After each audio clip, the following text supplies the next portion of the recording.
And Casey's with Hanghold Capital Management. And Casey, let's do some bubble talk here. We've had a few bubbles recently, and over time, how many bubbles have we seen, let's say, in the past 20 years? Oh boy, I guess I'd say at least 20 plus, and the media says today that we've got at least a dozen bubbles, from a central bank bubble, a stock bubble, a new real estate bubble, a U.S. dollar bubble, a college tuition bubble, a college debt bubble. We've got so many bubbles, we're kind of having a bubble in bubbles. A bubble's worth of bubbles. You have an economist, Robert Shiller, and I guess the word bubble is actually a fairly new creation.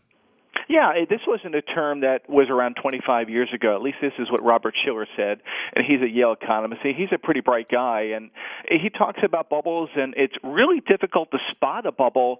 I think the basic concept of a bubble is that prices run up, then eventually prices come skyrocketing down back to earth again. In his book, Irrational Exuberance, Robert Shiller tried to define and talk about how you find and diagnose a bubble. He likened it to diagnosing a mental illness, where it consists of a checklist of symptoms, and with the bubble, the symptoms were rapidly increasing prices, popular stories that justify the bubble, popular stories about how much money people are making, envy and regret among those sitting out, and cheerleading by the media. All right. First of all, I think it's easy to spot a bubble once it pops, but exactly.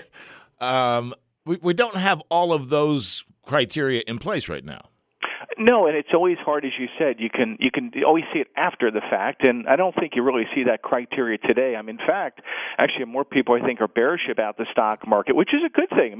There's an old expression that the market seems to climb a wall of worry, but back during the dot-com days, boy, you had a period of time where stocks ran up under very no sense of the possibility of really having much of earnings. It was based on the potential to having a credit bubble. It really wasn't a housing bubble. It was more of a credit bubble about how easy it was to get a mortgage and to refi. So we've seen these over time. We've seen this happen to gold. We've seen it happen to oil. But it's so difficult, I think, to identify it. You can even look to magazine covers. Oftentimes you'll see magazine covers talking and touting these different things. That might start being the first clue about a potential bubble. But it's usually after the fact that you finally identify it. But it's very difficult while it's happening.